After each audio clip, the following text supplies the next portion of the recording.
YouTube vinyl community, Beach Boys fans, random people on the internet, my name is Giggens, and we're here today to do something very much long in the works.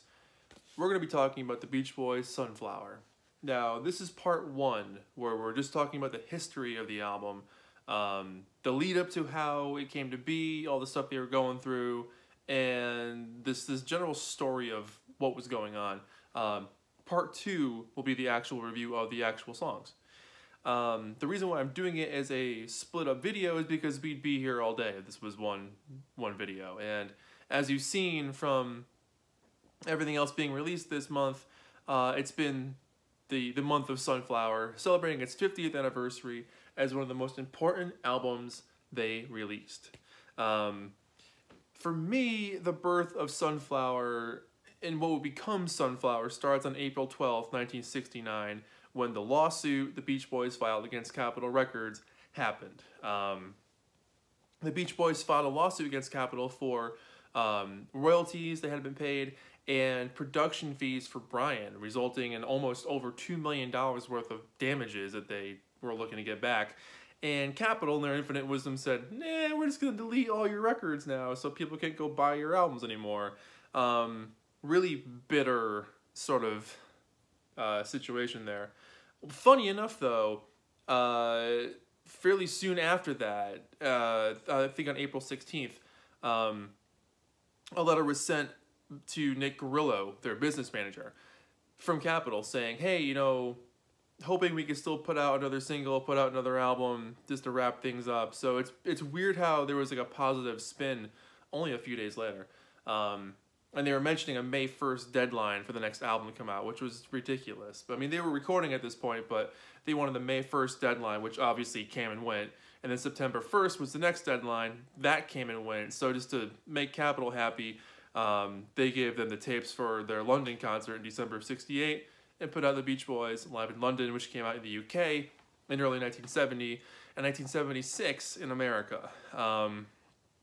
Throughout 1969, the Beach Boys were recording at the Bellagio home of Brian Wilson, where they recorded a ton of material. A lot of it would be used on upcoming albums well into the 80s. Particularly the track When Girls Get Together. I mean, that thing had a life of, 12 years before it finally came out. But they were recording constantly, and they had proposed ideas of an album to give to Capitol as their last. They even had a list called Last Capitol Album, which a lot of the songs on it would end up on Sunflower, but it just never materialized. They never fully presented it. It was kind of a half-baked idea. They did put out Breakaway as their last quote-unquote official single until the reissue of Cotton Fields came out as a single on its own. But the year ended, sadly, in November, where Murray Wilson sold off the Sea of Tunes catalog for just over $700,000, which is like a pitiful amount of money. It's such a small drop of money for the wealth of creativity and blood, sweat, and tears that went to this music over the last 7 years before this. Murray was convinced that the Beach Boys were done.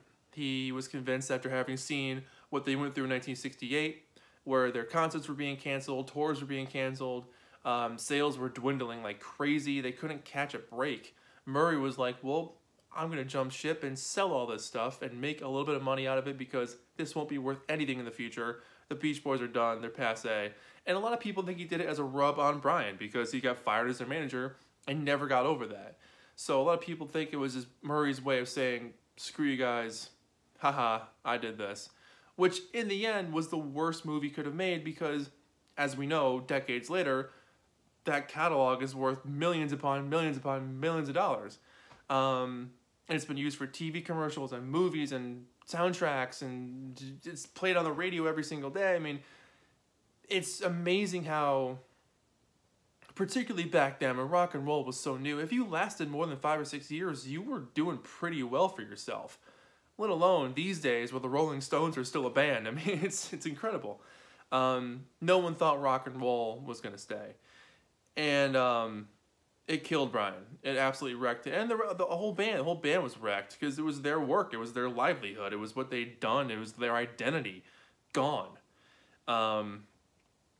And so because of the Capitol dispute, they were without a label for the first time since they were, the early Beach Boys. Their business manager, Nick Grillo, went all over the place, went to every single label trying to find someone who would pick up the Beach Boys, and no one wanted them.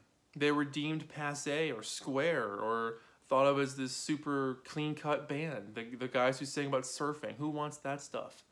No one was up to date with what the guys were doing currently.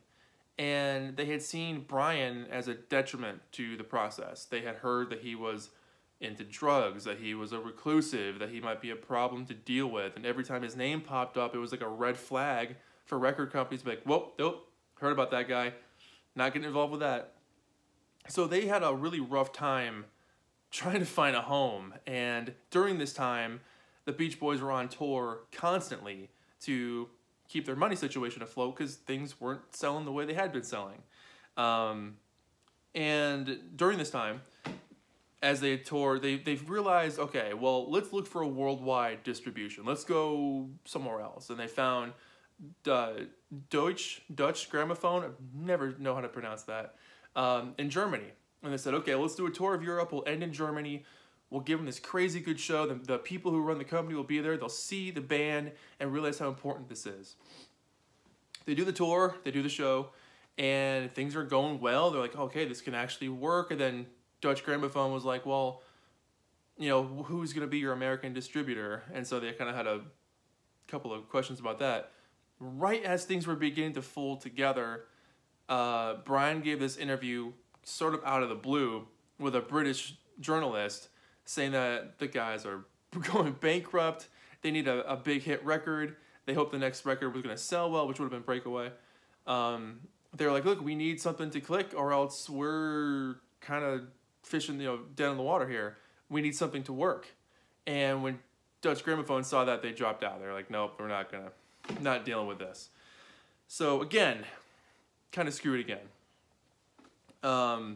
By January of 1970, somehow Nick Grillo was able to land a deal with Warner Brothers. And thank God they did, because when they met with Warner Brothers, they found out Mo Austin, who was the president of the company, found out he loved the Beach Boys and loved Brian and loved what they were a part of and how important they were to pop music. And he believed in them, which was the biggest problem they had promoting themselves at this time, was finding someone who believed in them because,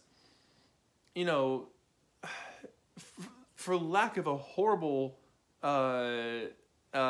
explanation, imagine if NSYNC came back and they wanted to make like a country record or something. These days, ironically, I think a lot of record companies would pick it up, but maybe if this was like 15 years ago, a lot of record companies execs may have been like scratching their heads and be like, who are these pop guys singing these pop songs? Why would they want to make an album like this? Out of date kind of stuff. Again, poor example, but hearing that, okay, the Beach Boys are doing new, mature music, where do they fit into this world? Where do they fit? And thankfully, Mo was on board, which is fantastic because he changed the financial situation for the guys because they were going to get a $250,000 advance for a 2-album deal, had to be delivered 18 months from each other. And then here's where things get crazy, because throughout 1970, they had all this music recorded throughout 1969, and a lot of it had to be done throughout 1970. And in that time, they delivered to Warner 3 or 4 different versions of what would become Sunflower, and they got rejected each time. And Warner's didn't even have to reject it, but they did, because they realized they had such an investment in this group. They wanted to see them succeed, and they wanted to actually have some sort of profit from this as well. It's a lot of money to dump into something you're kind of like, is this going to work? We don't know. So they were a bit scared, but they decided to take the song, Add Some Music to Your Day, and put that out as a single because they were pretty impressed by what they heard with that, thinking the rest of the project was going to be just as impressive. And so they put out this single in abundance. It was one of the biggest orders in history for a wholesale, just to send it out, get it to every record store, get it going. And it didn't do anything. It just flopped. No one bought it. It didn't get steam anywhere. No matter where the people in the Beach Boys camp or the Warner Brothers camp went to promote it to different radio stations, no one wanted it. There's that classic story of Fred Vale, who was working with them for years, was a huge fan of working with the Beach Boys. And he would go to these places where he knew these DJs, and these DJs would be like, yeah, great, love the Beach Boys. They're fantastic. They're super talented writers. And Fred would be like, great, so you're going to play on the radio, right? And they'd be like, no, Beach Boys are passé, man. They're done. I'm not going to play them on the radio. And it would break Fred's heart and subsequently everyone else's heart, knowing that their music wasn't going to get played. Things began to turn around outside of the studio, though, which was awesome because at one point, their live shows began to pick up steam. And this would lead them into the next year as well. But during this time, Van Dyke Parks sent out a letter to the guys, a memo to Brother Records, basically saying, hey, I'm going to be a part of this big surf festival, and I'd like to have the Beach Boys there. And the Beach Boys said, yeah, we should do this because we missed it last time. We missed the Monterey Pop Festival, and that really hurt us. We should do something about it this time. And in their infinite wisdom, they found out that a record was going to be made of the live performances of all the groups. And in their confidence, I guess you could say, they said, hey, we'll only do it if we could put the record out through Brother Records, which of course was ridiculous, and they almost got asked not to be there, but at the last minute, someone said okay. And they performed an amazing concert, and this was the beginning of things starting to pick up for them. During that time, there was a guy called Michael Klenfer and his buddy Chip Racklin. These were guys that were friends, and Michael had worked for Bill Graham's Fillmore East, and he had seen the whiskey shows that they had done earlier in 1970. He was really impressed by what they were doing and thought he could bring them to New York and have the same sort of success over there. He wanted to have them play at the Fillmore East, and Bill Graham was like, I'm not putting money into that. It's not going to work. But Michael was determined, and he eventually got his friend Chip involved, and they put the Beach Boys through the ringer. They told him, look, it's going to be hard work, but we're going to get you back out there. They played colleges, theaters, vaudeville places, porn theaters. They played anywhere they could, sometimes not making a lot, sometimes selling out really small theaters, and really putting in the effort to show themselves as kind of starting over again. It was really like Paul McCartney and Wings, where they went out and did small shows to kind of like get your feet wet before working your way back up the ladder again.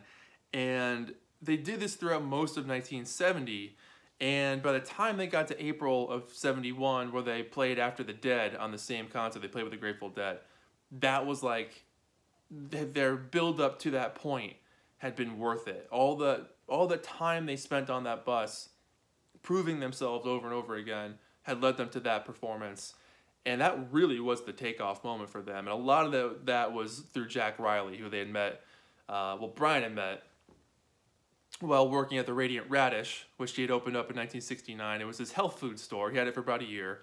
And he'd work there once in a while. He'd bop around. He'd come in his bathrobe, and sometimes he would take home merchandise and just do his thing. But he met Jack there one night and really loved Jack's talking, his gift of gab, as they say. And when Jack told him he was a journalist, he worked for NBC, he did all this other stuff, and he invited the guys to do an interview. They were just kind of taken by him. They were taken by his energy. He was about their age, and they were taken with how much he was stoked on them and was cheering them on and making them feel important in an era where they were made to feel so old school and passé and defeated. Jack really took a shine to them and cheered them on. And he was the guy that really got them to do these different tours, change their look, sort of own their craft into making more socially conscious music or music more of the time, but still sounding like the Beach Boys, which was resulting in the Surf's Up album, but which did become one of their best-selling albums since Pet Sounds or Wild Honey, which is pretty awesome. Anyways, during this time, like I said, they had submitted all these different versions of what would become Sunflower to Warner's, and while they were at Capitol, they had the idea of calling the last album the Fading Rock Group Revival as a joke. Bruce kind of threw it off as a joke. And then Reverberation was a title, and different track listings existed for that. One of the track listings they had, which I'll read off my piece of paper here, They also called this the last Capitol album. Was Cotton Fields was the opener, single version. Loop De Loop, pretty amazing. All I Want to Do, Got to Know the Woman, When Girls Get Together, which we wouldn't see for another 12 years. Breakaway had the big single on there. San Miguel, which we wouldn't see till 1981, I think. Celebrate the News, pretty cool. Deirdre, The Lord's Prayer, which was the 1963 recording. To this day, I don't know why they thought that had to be on the album. Nothing against it, but it's a very bizarre choice. And Forever as the last song. In February of 1970, as they were on Warner's Near Now, the first version of Sunflower had Slip On Through, Take a Load Off Your Feet, Forever, Games 2 Can Play, Add Some Music to Your Day, Good Time, When Girls Get Together, Our Sweet Love, Tears in the Morning, Back Home, the 1970 version, Fallen in Love, Dennis' song, I Just Got My Pay, and Carnival, which was a pretty cool setup there. So yeah, because of all of this, they put out the Add Some Music single thinking, all right, well, they're on the right path. Let's put this song out. It hit number 64. And as they kept going back and forth, giving music back to Warner's, finally they accepted this version. But right before it, there was one called Add Some Music. They changed the title to Add Some Music. And Warner's, I think, was like, we don't want that title anywhere near this album. We know it's not going to do something we want to, it's not going to sell. So they changed it back to Sunflower and put out one of the most amazing pieces of work they've ever put out. Came out August 31st, 1970 in the US, came out in November in the UK. In the US, it was their worst selling album. It peaked at number 151. In the UK, it hit number 29. So, I mean, the UK audiences just devoured these guys. I mean, it was just, they were so big in the UK. And they were for years. They still are. But this album shows an incredible warmth and growth and development for the guys, because they had been, beyond Brian, you have Carl, Dennis, Al, Mike, and Bruce, all writing songs throughout the late 60s. But when you get to this point, all of them just seem to be on top of their game. And you get this beautiful, magical production on this album that sounds unlike any of their other albums, especially opening with a track like Slip On Through. What a stunning production. And again, I'm not going to go through all the songs, so I'll do a separate video for that. But the overall atmosphere of this album feels a bit homespun because it was at Brian's house.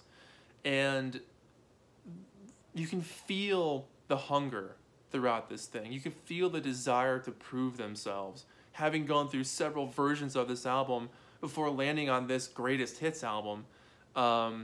It's a stunning appreciation, and it's a respectful piece of work.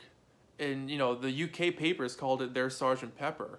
And it really stands as one of the best sort of forgotten Beach Boys albums. If you're a Beach Boys fan, of course you know this thing. But to the casual Beach Boys fan, you've probably never heard of this album. You may have heard Forever if you watched Full House. But, yeah. Beautiful, beautiful album. Ricky Martin, D. Martin's son, took the pictures out at the ranch there. I love these pictures. They're so cool. And I'll go into more detail, like I said, in the second video, but I do want to show this label because as I was doing my research, I found out that my copy is pretty rare, which I had no idea about. But this is the Reprise logo.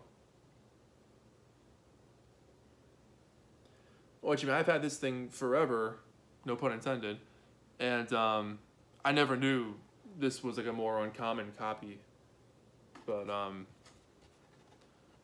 think I got it for like $5. I mean, it wasn't expensive. So, I mean, obviously, I think a lot of you will know where I'm going to go for rating this thing in the next video. But that's the story, and I hope you enjoyed learning about this, the behind-the-scenes stuff. And I'm really curious to hear your thoughts. I know this has been a long time for people wanting this one to come out. So there you go. Happy birthday. Happy holidays. This is an album offering from Giggens to do this review. So thank you so much for watching. Stay tuned for the next video of the actual review of all the songs. And there's probably going to be like a wrap-up video. I think this is going to be a 3-parter thing, but we'll figure it out. Anyways, thank you so much for watching. I know it's been a long one. Thanks for being there with me. It's an honor to talk about this album, and I'll see you soon. My name is Giggens. See you in part 2.